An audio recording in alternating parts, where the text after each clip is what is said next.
Bijnor seat पर 58.21% मतदान हुआ। नगीना लोकसभा सीट पर 59% मतदान हुआ है, जबकि रामपुर लोकसभा सीट पर 55.75% मतदान हुआ है। बात लोकसभा सीट पीलीभीत की करें तो यहां पर 63% से ज्यादा मतदान हुआ है। मुरादाबाद लोकसभा सीट पर 60% मतदान हुआ है और 2019 के मुकाबले 5.9% वोटिंग कम हुई है। तो देखिए, पिछली बार लोकसभा चुनाव के मुकाबले इस बार 2024 की बात की जाए तो पहले चरण में यूपी की जो 8 सीटें हैं उन पर वोटिंग परसेंटेज काफी कम रहा है। कुछ सीटों पर देखिए, ये वोटिंग परसेंटेज की अगर बात की जाए तो 8% भी रहा है। ये एक बहुत बड़ा वोटिंग परसेंटेज है और ये 2024 का जो लोकसभा चुनाव है उस पर एक बड़ा जो प्रभाव है वो डाल सकता है।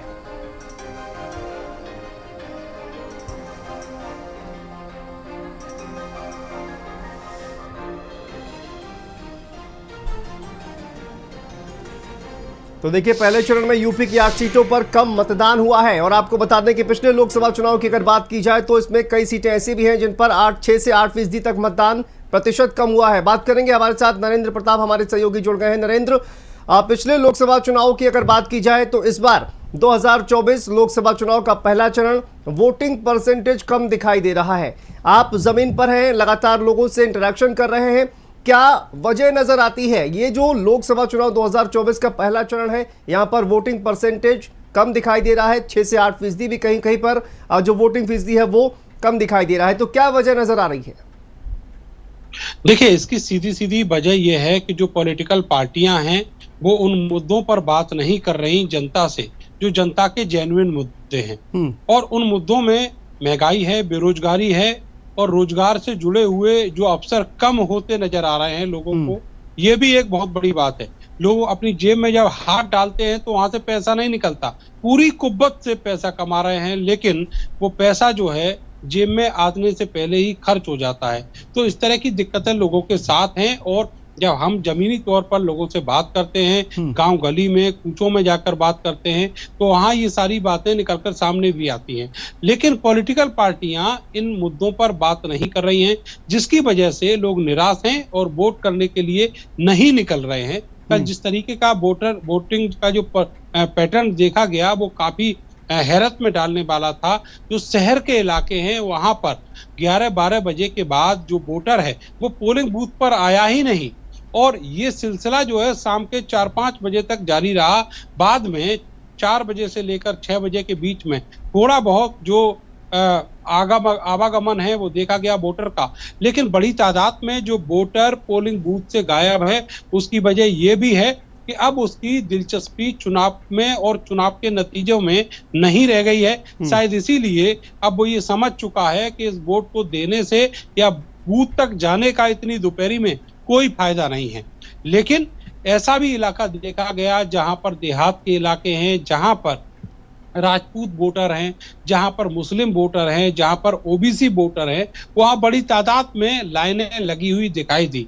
एक मुद्दा जो इस वोटिंग पैटर्न के बाद नजर आया है वो है युवाओं के रोजगार से जुड़ा हुआ। आपने देखा होगा उत्तर प्रदेश में किस तरीके से पिछले दिनों जो पेपर लीक है एग्जाम्स के वो हुए, उसकी वजह से युवा नाराज दिखे हैं। इसके अलावा जो अग्निवीर की भर्ती थी उसको लेकर भी बहुत सारा रोष युवाओं में दिखाई देता है। एक बहुत जमीनी तौर पर ये चीज मालूम पड़ी है कि पश्चिमी उत्तर प्रदेश में बड़े इलाके में जो युवा है वो अपनी बाजुओं के दम पर कसरत करके, अपना पसीना बहा के, सालों साल सड़कों पर दौड़ लगा के और सेना पर देश की हिफाजत करने के लिए जाता था।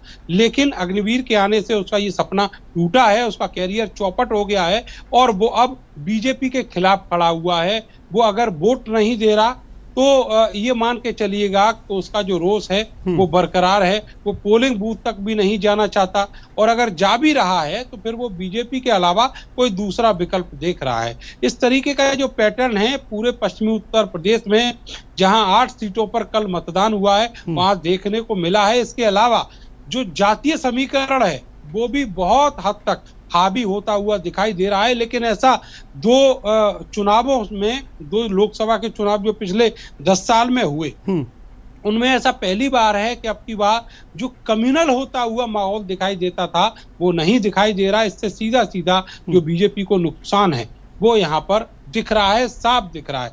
इसका आक्रोश जो है वो पुलिस प्रशासन में उसको लेकर जो परेशानियां हैं, जो चिंताएं हैं, वो पुलिस प्रशासन में, निर्वाचन में भी देखी गई। इसके अलावा जमीनी तौर पर जो बुद्धिजीवी वर्ग है वो भी इस बारे में अपना जो चिंता है वो व्यक्त करता नजर आ रहा है। जी बिल्कुल नरेंद्र, वापस आएंगे आपके पास। हमारे साथ संजीव बालियान जी जुड़ गए हैं, वरिष्ठ पत्रकार हैं। संजीव जी, देखिए कई जो वजहें हैं वो नरेंद्र हमारे सहयोगी लगातार बता रहे हैं, लेकिन आपको क्या लगता है ये पिछले 10 साल में सबसे कम वोटिंग की वजह क्या है? देखिए पंकज जी पंकज बालियान हमारे साथ जुड़े हुए हैं। पंकज जी, ये बताइए कि देखिए पिछले 10 साल में सबसे कम कहा जाए कि जो वोटिंग है इसकी वजह क्या है? आमतौर पर जब नाराजगी होती है वोटर्स के बीच तो वोटिंग का परसेंटेज बढ़ता हुआ दिखाई देता है, लेकिन इस बार नाराजगी भी लोग बता रहे हैं कि नजर आ रही है, लेकिन उसके बावजूद भी वोटिंग का जो परसेंटेज है वो कम होता हुआ दिख रहा है। तो आपका जो विश्लेषण है वो क्या कहता है इस बारे में, जो वोटिंग परसेंटेज कम दिखाई दे रहा है इस बार? देखिए शांति, जिस तरीके से 2024 में मैंने इस बार चुनाव देखा, पिछले 2 बार के चुनाव जो 2014 और 2019 के चुनाव थे, इस बार वोटर निकला था, वोटर के रुझान था कि भाई मुझे पार्टी को चुनना है या मुझे अपना वोट देना है। लेकिन 2024 सबसे महत्वपूर्ण बात तो यह है कि 2024 में जाति समीकरण जो है वो बढ़ा है, अलग अलग विभाजित हुए हैं। जातिगत जो समीकरण है वो चाहे वो जाट अलग हुआ हो, ठाकुर अलग हुआ हो, पाल अलग हुआ हो, कुल मिला के दलित अलग हुआ हो, मुस्लिम अलग हुआ। तो इस बार जो 2024 में देखने को मिल रहा है, पहली बात तो ये कि जाति जो है वो बन गई, मुस्लिम को छोड़ के तो हमारे जो वो जातियां बन गई। दूसरी बात 2024 में अभी आपने देखा भी होगा, पुलिस की भर्ती हुई थी, उसमें पेपर लीक हुआ, उस बात को लेकर युवा बहुत अत्यधिक नाराज रहा। इस बार युवा वोटर्स बहुत कम निकला है। सुबह से लेकर शाम तक मैंने देखा कई बूथों को मैं गया हूँ, मैं कैराना लोकसभा में भी गया, मुजफ्फरनगर लोकसभा में भी गया। कल मैंने पूरे दिन देखा कि जो युवा वोटर्स है उसमें इस बार मुझे कहीं भी रोष नहीं दिखाई दिया, और उसमें वोट के प्रति यानी कि वोट करने के प्रति कहीं भी रुझान मुझे नजर नहीं आया। धीरे धीरे इक्का दुक्का युवा जो आ रहा था वो अपना वोट देकर जा रहा था, लेकिन अगर उससे बात करते थे उसकी एक ही नाराजगी थी कि भाई हम लोग सारे जो है बीजेपी जो इस बार पुलिस परीक्षा जो लीक हुई है, हमने दिन रात मेहनत की है, कसरत की है, भाग दौड़ की है, हमने परीक्षा तैयारी की है, अपने शरीर को तोड़ा है, लेकिन उसके बावजूद अभी परीक्षा जो निरस्त कर दी गई है। परीक्षा निरस्त होने के बाद जो हमारी मेहनत थी वो मेहनत हमारी खराब हो गई है।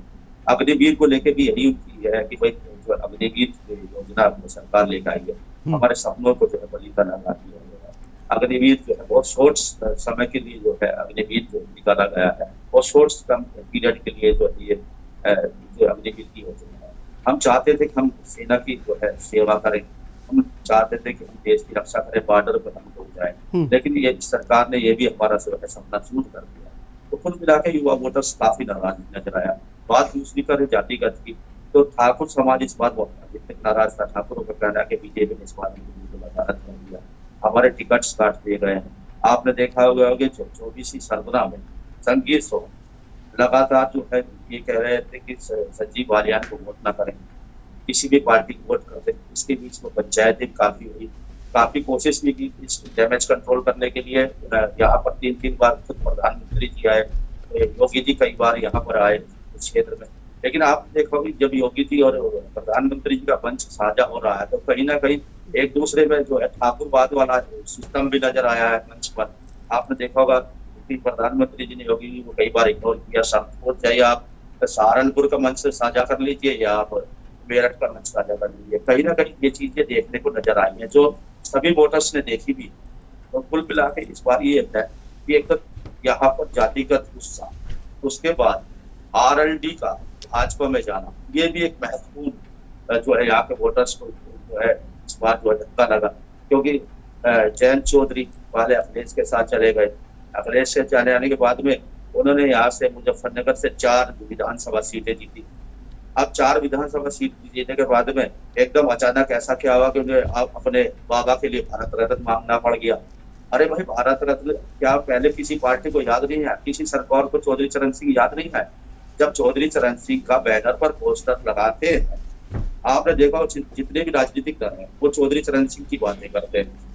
और क्या चौधरी चरण सिंह किसी भी सरकार को याद नहीं आया? अब एकदम क्या ऐसा हो गया कि चौधरी चरण सिंह को भारत रत्न दे दिया गया? अरे ये ऐसा कौन सा सौदा कर लिया भाई जयंत जी आपने?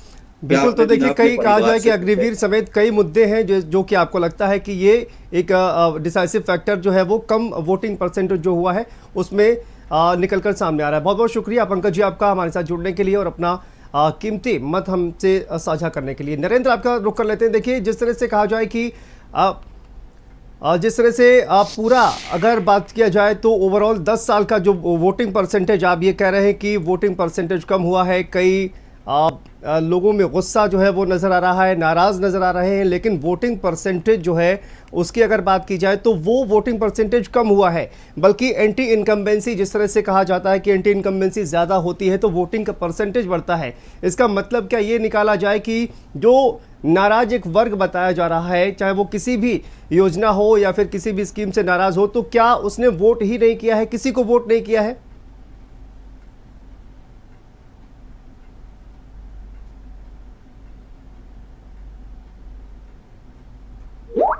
नरेंद्र, आपको आवाज आ रही है? जी शांतनु, अपना सवाल प्लीज। नरेंद्र, मैं ये कह रहा हूँ कि अगर ये नाराज वर्ग एक नजर आ रहा है, जो कई योजनाएं हैं सरकार की, चाहे वो अग्निवीर हो या फिर अन्य कई मुद्दे हैं जिन पर नाराजगी नजर आ रही है, तो क्या उन्होंने वोटिंग ही नहीं की है किसी भी पार्टी को? क्या उनको कोई ऑप्शन नजर नहीं आया, इसी वजह से वोटिंग ही नहीं उन्होंने की है? अगर नाराजगी है तो वोटिंग परसेंटेज बढ़ना चाहिए था। देखिए, वोटिंग जो उन्होंने नहीं की है ये बात किसी हद तक ठीक भी है, और अगर कुछ तादाद में जो वोटिंग हुई है उसकी वजह ये भी है कि वो दूसरे प्रत्याशी का जो विकल्प है वो चुन चुके हैं, और जो बहुतायत में वोट कास्ट हुआ है वो दूसरे प्रत्याशी के नाम पर वोट कास्ट हुआ है। आप एक एग्जाम्पल के तौर पर यहाँ जो राजपूत वोटर्स है उसको ले लीजिएगा। आपको बताएं कि जो राजपूत वोटर है उसमें बहुत बड़ी तादाद है जो सेना में नौकरी करता है, और वो अपना सम्मान मानते हैं इसे, और एक दशक से, एक सदी से वो सेना चाहे किसी की भी रही हो उस जमाने में, वो हमेशा जो क्षत्रियों की भूमिका है उसको निभाते रहे हैं और आज भी निभा रहे हैं। आज स्थिति उनके सामने ये है कि उनके सामने विकल्प जो है सेना में जाने का वो खत्म हो गया अग्निवीर की वजह से, इसलिए उनका जो सपना है वो टूटा है, उसके साथ साथ जो परिवार का सपना है वो भी टूटा है। और इस सब को लेकर जो स्थानीय सांसद रहे हैं उनसे कहा उन्होंने, और ये भी कहा कि सरकार इस बारे में ध्यान दे, उनके मान सम्मान का ध्यान रखे, क्योंकि वो कोई दिहाड़ी मजदूर का जो कैरियर है वो तो नहीं अपनाएंगे, इतना तो बिल्कुल तय है। तो ऐसे में जो कोर वोटर है बीजेपी का, जिसको ठाकुर राजपूत कहा जाता है, वहां पर उसकी सुनवाई नहीं हुई, सरकार ने उसकी अनदेखी की, जिसका नतीजा ये जाकर निकला कि वो नाराज हो गया और बीच चुनाव में, इन चुनाव में उसने अलग अलग जगहों पर पंचायतें की और बीजेपी के खिलाफ मोर्चा भी खोला। वो वोट गया ही नहीं, वो पोलिंग बूथ तक ही नहीं गया, और जितना भी वोट गया उसमें बहुतायत का जो हिस्सा है वो अपोजिशन को गया है, वो विपक्ष के प्रत्याशी को गया है। तो ऐसे में बीजेपी के लिए जो चुनौतियां हैं वो बहुत बड़ी हो जाती हैं, और बीजेपी के जो प्रत्याशी हैं वो दिक्कतों में फंसे नजर आ रहे हैं।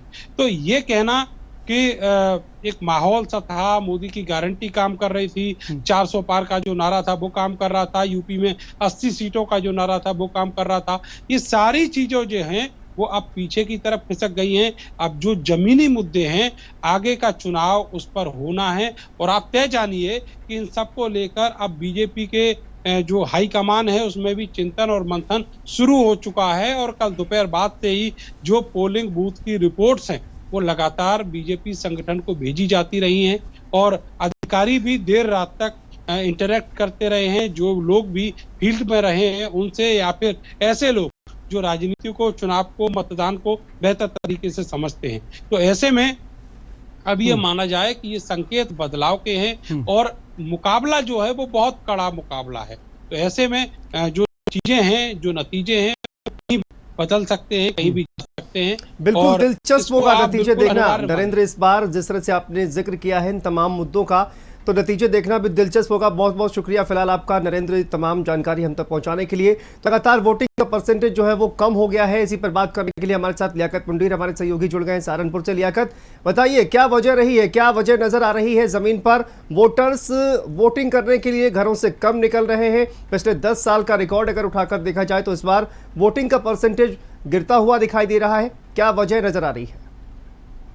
देखिए शांतनु, आपको मैं बता दूं, सहारनपुर का कभी भी परसेंटेज हालांकि कम नहीं होता था, लेकिन इस बार जो कहें पिछले जो चुनाव हुए हैं उनके मुकाबले 4.5% कम रहा है यहाँ का परसेंटेज। हालांकि जितनी जगह पर कल चुनाव हुआ है उन सब जगह पर ये परसेंटेज हालांकि सबसे ज्यादा है 8 सीटों के मुकाबले पर, और पिछले जो चुनाव हुए उनमें 4.5% कम है। लेकिन यहाँ का जो इस बार चुनाव हुआ है बड़ा दिलचस्प चुनाव है। इसमें कह सकते हैं कि जो बीजेपी के यहाँ प्रत्याशी हैं, तीनों सीटों की हम बात कर लेते हैं सहारनपुर मंडल की, इनके लिए बड़ी चुनौती भरी ये कहानी है कि बीजेपी के लिए चुनौतियां बड़ी हैं। यहाँ पर जो गठबंधन के प्रत्याशी हैं और जो बीजेपी के प्रत्याशी हैं, इनकी सीधी टक्कर है। इस क्षेत्र के जो ठाकुर समाज के लोग हैं, ठाकुर बाहुल गांव हैं, उन गांवों के ज्यादातर लोगों ने इस बार अपना जो वोट है वो गठबंधन के जो प्रत्याशी हैं उनको किया है। और जिन लोगों ने गठबंधन के प्रत्याशियों को अपना वोट नहीं देना था तो उन्होंने बीजेपी को भी वोट नहीं किया और किसी को भी नहीं किया। सबसे बड़ी बात तो है परसेंटेज कम होने की है। दूसरी चीज यह है कि सहारनपुर जो है उत्तराखंड से लगा जिला है। यहाँ के जो लोग हैं ज्यादातर सड़कें बनाने का काम करते हैं, और वो सड़कें बनाने के लिए यहाँ से जो श्रमिक हैं, मजदूर हैं, पहाड़ों में सड़कें बनाने का काम करते हैं, वहां गए हुए हैं। तीसरी चीज ये है कि सहारनपुर में जो गेहूं की फसल कटाई का काम है वो जबरदस्त तरीके से शुरू हो गया, पिछले 1 हफ्ते से चल रहा है। यहाँ के जो लोग हैं मजदूरी कर रहे हैं, अपने गेहूं की फसल की कटाई कर रहे हैं, इस वजह से घरों से बाहर नहीं निकला। लेकिन इस बार सहारनपुर का जो मुस्लिम समाज है उसने कहीं ना कहीं बड़ी दिमाग से काम किया है। मुस्लिम समाज के जो लोग हैं, पिछले साल जो मेयर का चुनाव हुआ था उसमें मुस्लिम समाज के लोगों को वोट डालने नहीं दिया था, उनको बहुत परेशान किया गया था, इस वजह से कि वो दोपहर के बाद जाते हैं तो वहां जाके उनको परेशान किया जाता था। तो इस बार जो है मुस्लिम समाज के जो लोग हैं सुबह की शिफ्ट में उन्होंने अपना वोट डाला है, यानी कि सुबह सुबह निकलकर अपने वोट का प्रयोग उन्होंने किया है। तो कहीं ना कहीं कह सकते हैं कि ये वो कारण है जिसकी वजह से यहाँ का जो परसेंटेज है वो कम रहा है। लेकिन जो चुनाव है सहारनपुर का बड़ा दिलचस्प चुनाव है। ये नहीं कहा जा सकता कि बीजेपी कहीं अपनी सीट निकाल लेगी या भाई इमरान मसूद यहाँ सीट निकाल लेंगे। कहीं ना कहीं जो टक्कर है बड़ी कांटे की टक्कर है और अभी तस्वीर साफ नहीं हो पा रही है बिल्कुल भी। चलिए, बहुत बहुत शुक्रिया आपका लियाकत इस तमाम जानकारी के